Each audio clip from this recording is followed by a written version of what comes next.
আজ ৭৭তম প্রজাতন্ত্র দিবস ২০২৬ রাষ্ট্রে পরিণত হয়। তাই আজকের এই দিনটিকে বিশেষ মর্যাদা দিয়ে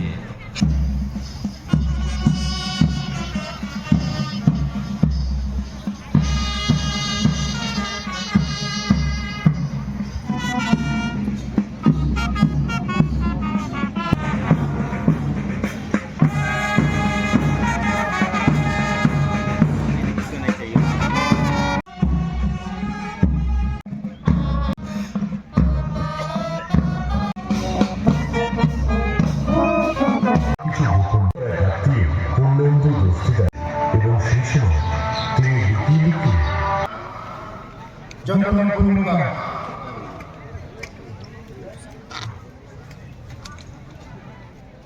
ভারতের ৭৭তম প্রজাতন্ত্র দিবস উপলক্ষে আমি সমগ্র দেশবাসী তথা বিভিন্ন জনজাতি সম্প্রদায়ের সমস্ত সম্মানিত জনজাতি নেতা, অংশগ্রহণকারী জনজাতি লোকনৃত্যদল, মঞ্চে উপস্থিত সমস্ত বিশিষ্ট ব্যক্তিবর্গ এবং সমস্ত নাগরিকরা আমার শুভেচ্ছা জানাচ্ছি।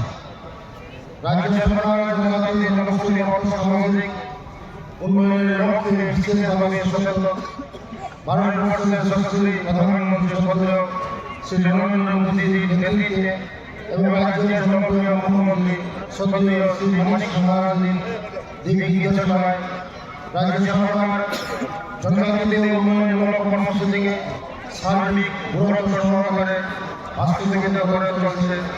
নতুন নতুন প্রকল্পে হাতে নেওয়ার পাশাপাশি জনজাতি উন্নয়নের বিভিন্ন চালু প্রকল্পগুলোকে পর্যালোচনা করে সময় ও পরিবর্তিত পরিবেশের সাথে তাল মিলিয়ে আরও বাস্তবমুখী করে তোলা হচ্ছে।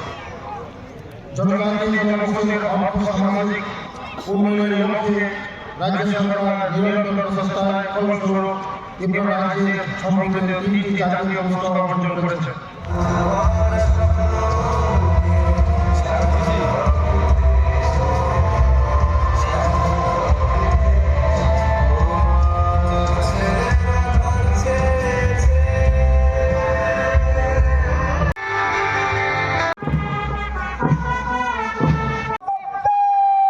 হিসাবে সম্মানিত হয়েছে। রাজ্য সরকার জনজাতির সার্বিক